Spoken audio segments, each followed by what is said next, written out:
group of ordinary, frightened believers walked into an upstairs room, and 10 days later walked out with power that turned the entire world upside down. This is the day the church was born, and it started with fire. Before Jesus went back to heaven, he gave his followers one strange instruction. He said, "Don't leave Jerusalem, don't start your ministry, don't do anything yet, until you have been clothed with power from on high." In Acts chapter 1 verse 8, he promises, "You will receive power when the Holy Spirit comes upon you, and you will be my witnesses to the ends of the earth." So they wait, about 120 of them, praying together in one place. Then comes the day of Pentecost. Acts chapter 2 says, "Suddenly a sound like a mighty rushing wind fills the whole house. Tongues of fire appear and rest on each one of them." And the Bible says they were all filled with the Holy Spirit and began to speak in other tongues as the Spirit gave them utterance. This wasn't emotion, this wasn't hype, this was God, the Holy Spirit moving into his people. Now, here's what's beautiful. There were Jews visiting Jerusalem from every nation, speaking every language. And as the believers spilled into the streets, every visitor heard the wonders of God in his own language. Remember the Tower of Babel, where God confused the languages because of pride? At Pentecost, God reverses the curse. At Babel, language divided. At Pentecost, the Spirit unites. And then look at Peter.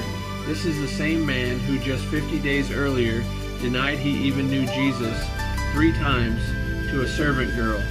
He was a coward hiding in the shadows.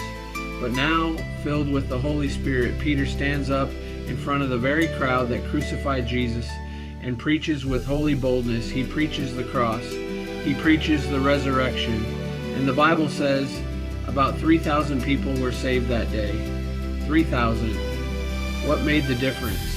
Not a new personality, not more education. The Holy Spirit, the same Peter, filled with the same Spirit, became a completely different man. Church, that is what the power of God does. It takes ordinary people and makes them dangerous for the kingdom. And hear me carefully, this promise did not expire. Peter stood up and said, "This promise is for you and for your children and for all who are far off, for as many as the Lord our God will call." That includes you. The Holy Spirit is not a museum piece from the book of Acts. He is a person, and he wants to fill you today, and with power, with boldness, with gifts, with fire. You were never meant to live the Christian life on your own strength. Jesus didn't just die to forgive you and leave you powerless.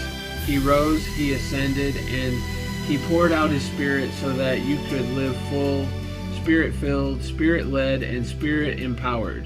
So don't settle for a dry, powerless faith when God is still pouring out his Spirit.